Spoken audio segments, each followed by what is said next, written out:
راہ ایمان. Don't forget to subscribe our channel. بسم اللہ الرحمن الرحیم نحمدہ ونصلی علی رسول الکریم اما بعد. سب سے پہلی بات بھی یہی ہے اور سب سے آخری بات بھی یہی ہے کہ ہم اور آپ اپنی زندگی میں دین کی جس قدر حفاظت کریں گے اسی کے بقدر اللہ میری اور آپ کی حفاظت کریں گے. دین کے سلسلے میں ہم جتنی غفلت برتتے جائیں گے اللہ مجھے اور آپ کو دشمنوں کے حوالے کرتے جائیں گے. یہ بالکل صاف و شفاف اعلان ہے اللہ اور اس کے رسول کی طرف سے. اب میری اور آپ کی سب کی ذمہ داری ہے کہ ہم اس اعلان کو ٹھنڈے دل سے سوچیں. علماء نے بات لکھی ہے کہ جو حضرت محمد رسول اللہ صلی اللہ علیہ وسلم کی زندگی کی حفاظت کرتا ہے من حافظ سنتی اکرمہ اللہ باربع خصال، اللہ اس کا 4 نعمتوں سے اکرام کرتے ہیں. 4 نعمتوں سے اس کا اکرام کرتے ہیں. پہلی نعمت کا تذکرہ یہ ہے المحبت فی قلوب البررہ.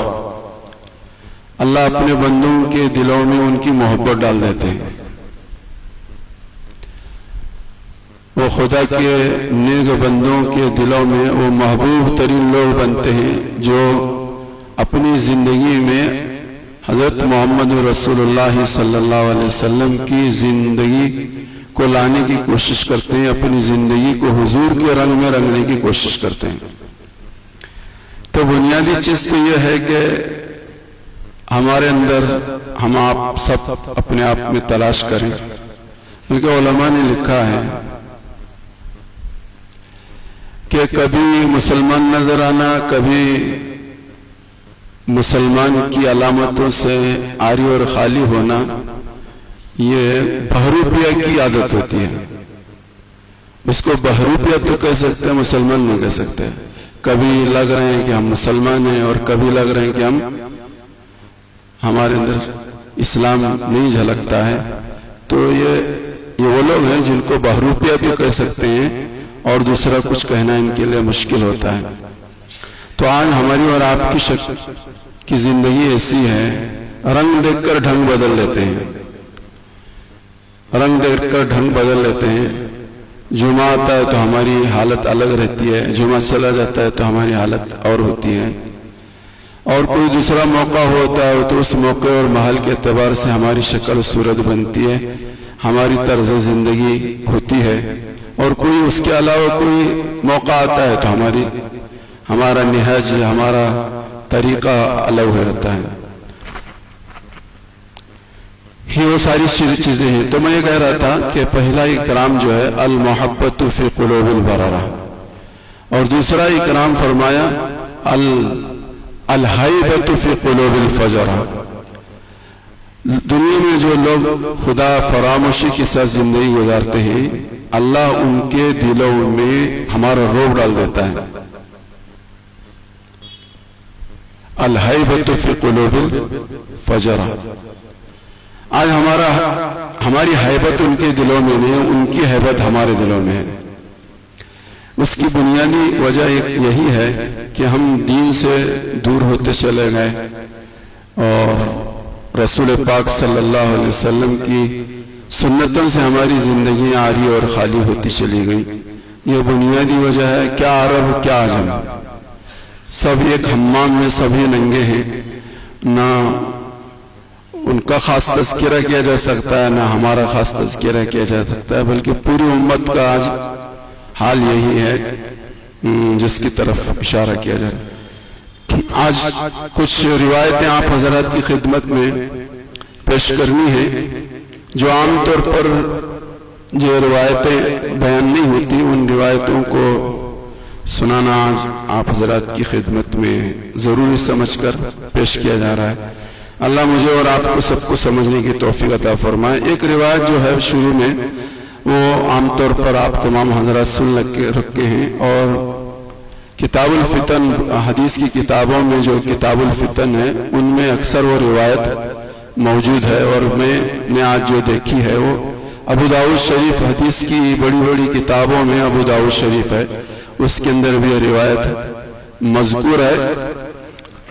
سرکار نے فرمایا یوشک الامم ان تدعا علیکم، یہ حضور نے آج سے 1400 سال پہلے بلایا تھا کہ قریب ہے وہ زمانہ کہ جس زمانے میں اسلام اور مسلمان دشمن آپس میں ایک دوسرے کو تمہارے مقابلے میں بلائیں گے۔ اسلام کے مقابلے میں اور مسلمانوں کے مقابلے میں دشمن آپس میں ایک دوسرے کو بلائیں گے۔ یہ بالکل ہمارے تمہارے سامنے جو ہے یہ حقیقت بن کر ہم اور آپ دیکھ رہے ہیں کہ دنیا کی جتنی سپر طاقتیں ہیں وہ چھوٹا سا ایک غزہ بے کسوں کا اور بے بسوں کا بے سہاروں کا ہے، اس کو صفحہ ہستی سے ختم کرنے کے لیے بڑے بڑے دنیا کی سپر طاقتیں لگی ہوئی ہیں۔ یہ حضور علیہ السلام نے آج سے 1400 سال پہلے فرمایا تھا یوشک الامم ان تدعا علیکم، تمہارے مقابلے میں دشمن اپنے ہم خیالوں کو جو ہے وہ تمہارے مقابلے میں بلائیں گے۔ اور کیسے بلائیں گے؟ سرکار نے آگے فرمایا کما تدعا الاکلۃ الی قصعتها، بھوکے آدمی کو دسترخوان پر بلایا جاتا ہے، جس شوق سے بلانے والا بلاتا ہے، جس رغبت کے ساتھ آنے والا آتا ہے، اسی طرح سے بلانے والے بلائیں گے اور آنے والے آئیں گے۔ بالکل وہی صورتحال آج ہم اور آپ دیکھ رہے ہیں۔ تو اس طرح سے دشمن دشمنوں کو بلا رہا ہے اور سپہ ہستی سے مٹانے کی ناپاک کوششیں ان کی چل رہی ہیں۔ روایت میں آگے یہ بات لکھی ہے قال قائل، ایک صحابی نے حضور علیہ السلام سے فرمایا کہ وَمِن قِلَّةٍ، یا رسول اللہ اس زمانے میں ہم بہت تھوڑے سے ہوں گے، ہم تھوڑے سے ہوں گے۔ تو حضور نے فرمایا کہ نہیں، ایسی بات نہیں ہے، نحن یومئذ بل انتم کثیر، بلکہ اس زمانے میں مسلمان تو بہت ہوں گے، اس زمانے میں مسلمان تو بہت ہوں گے، وَلَكِنَّكُمْ غُسَاءٌ كَغُسَاءِ السَّيْلِ، لیکن سارے مسلمانوں کی حیثیت ایسی ہوگی کہ سیلاب کے زمانے میں سیلاب پر جو جھاگ آتی ہے، پانی کے اوپر جو کچرا آتا ہے، وہ کچرے کی جو حقیقت اور جو حیثیت ہوتی ہے بالکل بھی عینی مسلمانوں کی وہ حقیقت ہوگی، وہ حیثیت ہوگی۔ یہ حضور نے فرمایا تھا۔ یہ لگ بھگ کچھ لاکھ یہودی ہیں اور ان کی چاروں طرف اسلامی ممالک ہیں اور کروڑوں کی تعداد میں ہیں۔ عرب ممالک میں آج مسلمان کروڑوں کی تعداد میں ہیں اور لگ بھگ اس وقت جو ہے اسرائیل کے ارد گرد اسلامی ممالک جو ہیں وہ 22 ممالک ہیں لگ بھگ۔ پوری دنیا میں تو 53 ممالک ہیں، لیکن اسرائیل کے ارد گرد فلسطین اور اس کے ارد گرد یہ جتنا عالم عرب ہے ان کے بیچ میں یہ اسرائیل آج آباد ہے، اور یہ بیچ میں رہ کر ہم مسلمانوں کے نہتے بے کس بے بس، اور کیا بے کس اور بے بس، وہ بچے معصوم بچے جنہوں نے ابھی دنیا بھی دیکھی نہیں، ان کی چھتڑے اڑائے جا رہے ہیں، ان کے جسم کے ایک اعضاء الگ الگ ہو رہے ہیں، جھولیوں میں وہ ان کے سرپرست جو ہے جھولیوں میں گوشت کے ٹکڑے اکٹھا کر رہے ہیں اور تلاش کر رہے ہیں کہ میرے بچے کا ہاتھ نہیں ملا، میرے بچے کا پیر نہیں ملا، 2 پیر تو ملے ہیں، 1 ہاتھ ملا، 1 ہاتھ نہیں ملا۔ یہ ساری شکل و صورتحال جو ہے ہم سب سن رہے ہیں، دیکھ رہے ہیں، اور پتہ نہیں وہاں یہ تو جو ہم تک خبریں جو پہنچی ہیں یہ ہیں حقیقت حال، تو اللہ ہی بہتر جانے جو صورتحال ہے۔ تو حضور علیہ السلام نے فرمایا کہ اس زمانے میں تم بہت کثیر تعداد میں ہوں گے، لیکن تمہاری حقیقت اور تمہاری حیثیت سیلاب پہ آنے والے جھاگ سے زیادہ نہیں ہوگی، اس زمانے میں کیا ہوگا؟ سرکار نے فرمایا وَلَيَنزِعَنَّ اللَّهُ مِن صُدُورِ عَدُوِّكُمْ الْمَحَابَةَ مِنكُمْ، اللہ پاک تمہارے دشمن کے سینوں سے تمہاری ہیبت، تمہارا رعب ختم کر دے گا۔ آج اس وہی صورتحال ہے، ہماری کوئی حقیقت، ہمارا کوئی رعب ان کے پر نہیں۔ وَلَيَقْذِفَنَّ اللَّهُ فِي قُلُوبِكُمُ الْوَهْنَ، اور مسلمانوں کے دل میں وہن کی بیماری پیدا کر دے گا۔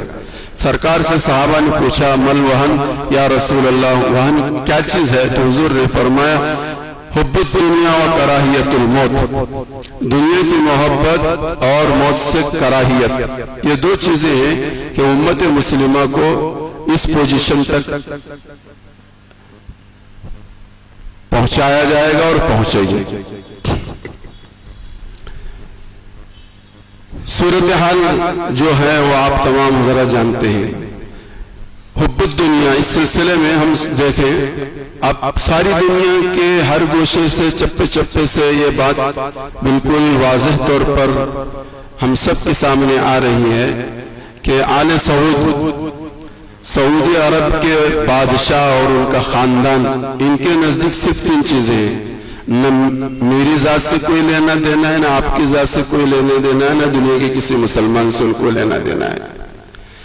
یہ آل سعود جو ہیں، جو اس وقت حکمراں ہیں، وہ تو اس درجے پہنچ چکے ہیں کہ ان کے نزدیک صرف تین چیزیں ہیں۔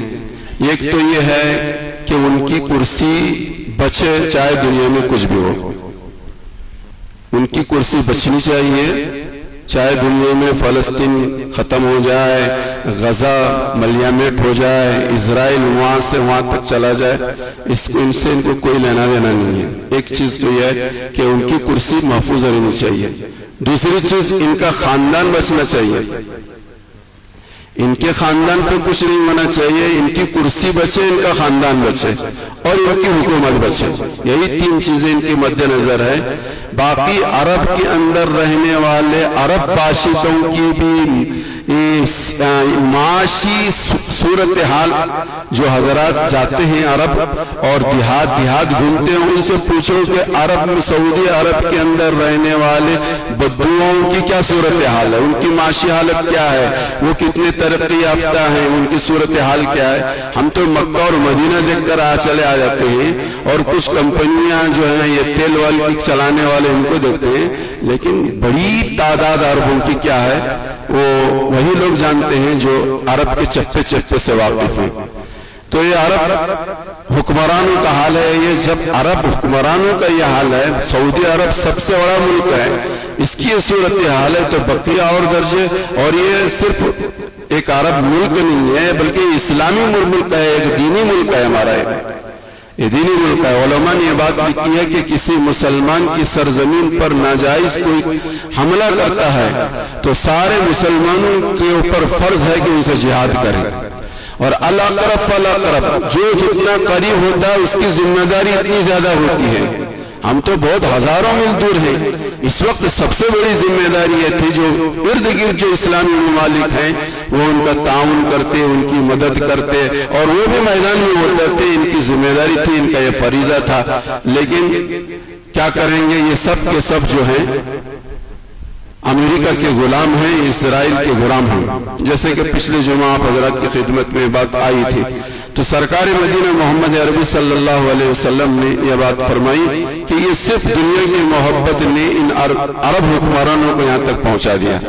وہ کراہیت الموت، موت کی کراہیت، دیکھو موت جس کو مرنا نہیں آتا اسے جینا بھی نہیں آتا۔ جینے کے لیے پہلے مرنا سیکھنا چاہیے، اور جن کو مرنا آ جائے تو دنیا کی بڑی سے بڑی طاقتوں کو بھی وہ جھکنے پر مجبور کر دیں گے۔ اس کی زندہ مثال آج ہمارے تمہارے سامنے غزہ ہے۔ یہ غزہ وہ غزہ ہے کہ جو 10 سال پہلے تک یہ توپ تپنکا گولیوں کی بارش کا جواب جو ہے وہ چھوٹے پتھروں سے دیتے تھے۔ یہ چھوٹا سا یہ غزہ کیا ہے، یہ قید خانہ، جیل ہے، یہ جیل۔ یہاں کوئی چیز، پانی، کھانے کی چیز، دوا، کوئی بھی چیز دشمن کی پرمیشن کے بغیر اندر نہیں جاتی۔ ایسا یہ ایک محاصرہ ہے، ایسا ایک جگہ ہے جس کو جیل ہی کہا جا سکتا ہے، اس کے علاوہ اور کوئی نہیں کہا جا سکتا، کہ یہاں کے لوگ جو ہیں وہ پتھروں پر کا جواب جو پتھروں سے دیتے تھے، لیکن انہوں نے یہ طے کر لیا ہے کہ ہمیں جو چاہے مرنا پڑے مریں گے، لیکن ہم عزت کے ساتھ جئیں گے۔ جب انہوں نے یہ تمنے میدان میں اتری ہوئی ہیں، اور لیکن آج تک بھی ان کا وہ بال بیگا نہیں کر سکے۔ یہ اس کی اسرائیل کی ناکامی ہے۔ آج تجزیہ نگار یہ کہہ رہے ہیں کہ اگر آج جنگ بند ہو جائے اور پوچھا جائے دنیا سے کہ اسرائیل جیتا یا غزہ جیتا، تو جواب کیا ہے؟ جواب یہی ہوگا کہ اسرائیل ہار گیا، غزہ جیتا۔ کیوں اسرائیل ہار گیا اور غزہ جیتا؟ کہ بھائی جب تم دونوں حماس میں اور تمہاری حکومت میں جنگ تھی تو تم حماس سے مقابلہ لینا چاہیے تھا۔ عام پبلک پر تم نے میزائل گرائے، یہ عام پبلک پر میزائل اسی وقت گراتا ہے کہ جبکہ تمہیں تمہارے دشمن سے مقابلہ کرنے کا کوئی تمہارے پاس دوسرا آپشن ہی نہیں رہتا جب تم عام پبلک پر گراتے ہو۔ دیکھو جب دلائل کی روشنی میں ایک دو فریق آپس میں مقابلہ کر رہے ہیں، ہم ایک دلیل دے رہے ہیں، آپ ایک دلیل دے رہے ہیں، لیکن جب دلیل کا جواب دلیل سے نہیں بن پڑتا تو کیا کرتا ہے آدمی؟ ہاتھا پائی پر آ جاتا ہے۔ یہ ہاتھا پائی پر آنا اس کے ہارنے کی علامت ہے، گالی گلوچ پر آنا اس کے ہارنے کی علامت ہے۔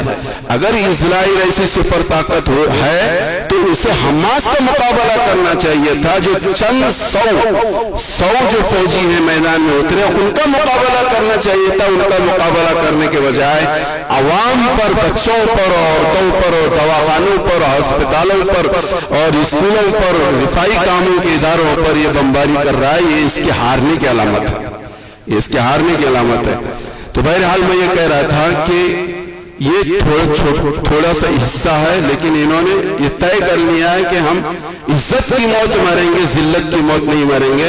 جب انہوں نے یہ طے کر لیا تو آج ان کے اسرائیل کے دانت کھٹے ہو رہے ہیں۔ تو حضور علیہ السلام نے فرمایا ایک چیز تو یہ ہے، اس پر زیادہ گفتگو کیے بغیر میں آگے اور روایتیں آپ حضرات کی خدمت میں سناؤں۔ اللہ کرے کہ یہ روایتیں ان حکمرانوں تک بھی پہنچے، چاہے وہ سعودی عرب کے حکمراں ہوں، چاہے کسی اور ملک کے حکمراں ہوں۔ ان کی اس روش سے ہمیں تکلیف ہے، اس کی ذات سے ہمیں تکلیف ہے۔ وہ بھائی ہمارے بھائی ہیں، ہم جیسے ہی مسلمان ہیں، اگر وہ صحیح رخ پر آ جائیں تو ہمارے سر کے تاج ہیں، ان کو بھی سمجھنے کی ضرورت ہے۔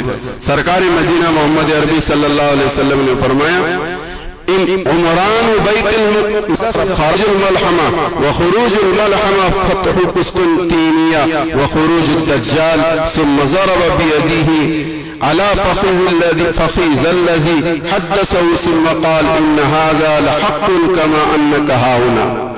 اس روایت میں سرکار مدینہ محمد عربی صلی اللہ علیہ وسلم نے فرمایا کہ جب بیت المقدس آباد ہونے لگے، یہ آبادی تو کر رہے ہیں ابھی دنیا بھر کے یہودیوں کو لا کر، کوشش ہے، لیکن اللہ کا کرم، اللہ کا احسان ہے، اور ہم سب کو جتنا بھی احسان ان کا مانے غضب کی پٹی میں بے کس اور بے بسوں کا کم ہے۔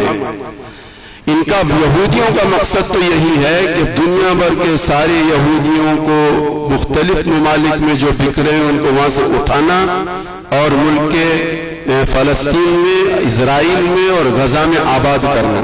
سرکار نے فرمایا یاد رکھو بیت المقدس میں اگر یہ آباد ہو گئے، عمران بیت المقدس اور خراب یثرب اور مدینہ ویران ہو گیا، مدینہ ویران ہوگا اور بیت المقدس آباد ہوگا، اور بیت المقدس کن لوگوں سے آباد ہوگا وہ سمجھ رہے ہیں آپ، وخراب یثرب، اور جب مدینہ ویران ہو جائے گا تو اسی زمانے میں جنگ عظیم ہوگی، اس زمانے میں جنگ عظیم ہوگی، اور جس زمانے میں جنگ عظیم ہوگی اس زمانے میں قسطنطینیہ فتح ہوگا، اور جس زمانے میں قسطنطینیہ فتح ہوگا اس زمانے میں دجال نکلے گا، اور اسی زمانے میں حضرت عیسیٰ اور حضرت مہدی بھی ہوں گے۔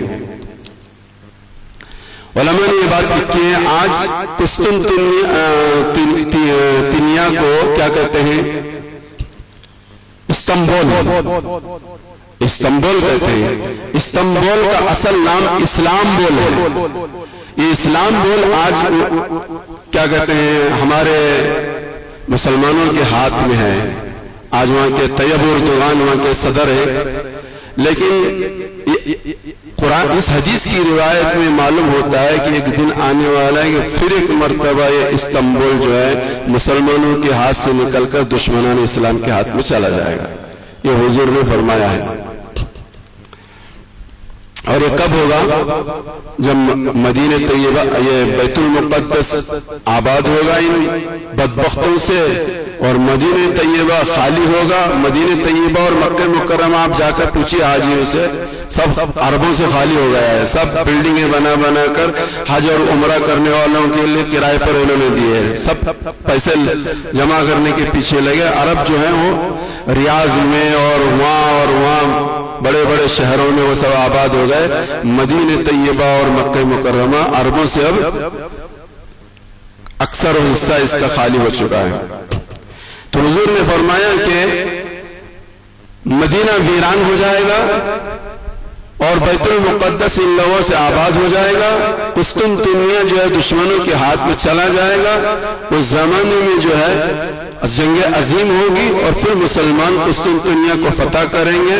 اس سے پہلے حضرت مہدی دنیا میں تشریف لائیں گے. حضرت مہدی اپنا لشکر لے کر خراسان سے دجال کا پیچھا کریں گے اور بیت المقدس پیچھا کرتے کرتے بیت المقدس پہنچیں گے. عصر کی نماز کی اذان ہو چکی ہوگی, تکبیر ہوگی اور اسی وقت عین موقع پر دمشق کی جامع مسجد کے مشرقی مینارے پر حضرت عیسیٰ علیہ السلام اتریں گے. وہاں سے سیڑھی کے ذریعے سے حضرت مہدی کو اتارا جائے گا. حضرت مہدی چاہیں گے کہ حضرت عیسیٰ علیہ السلام عصر کی نماز کی امامت کریں, لیکن حضرت عیسیٰ کہیں گے کہ میں نماز پڑھانے کے لیے, نماز کا امام بننے کے لیے دنیا میں نہیں آیا ہوں. میرا کام یہ ہے کہ میں دجال کو ختم کروں اور یہودیوں کو ختم کروں اور صلیب کو ختم کروں اور دنیا سے خنزیروں کو ختم کروں اور دنیا سے جزیے کو ختم, ٹیکس کو ختم کروں. اس مقصد کے لیے میں دنیا میں آیا ہوں. نماز آپ پڑھائیے, نماز آپ پڑھائیے.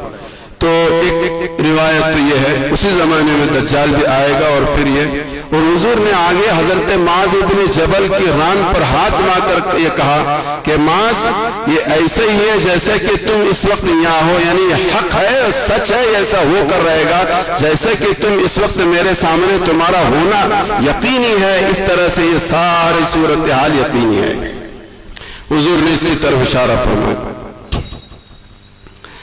آگے کی روایت لا یفر الناس من الدجال, ضرور بھی ضرور لوگ جو ہے دجال سے بھاگیں گے اور پہاڑوں پر جا کر وہ چھپیں گے. تو ان میں شریک رضی اللہ تعالی عنہ نے فرمایا یا رسول اللہ فائن العرب, اس زمانے میں عرب کہاں جائیں گے, عرب کیوں نہیں مقابلہ کریں گے؟ حضور نے فرمایا قال هم قلیل, اس زمانے میں عرب بہت تھوڑی تعداد میں ہوں گے جو اس کی وجہ سے وہ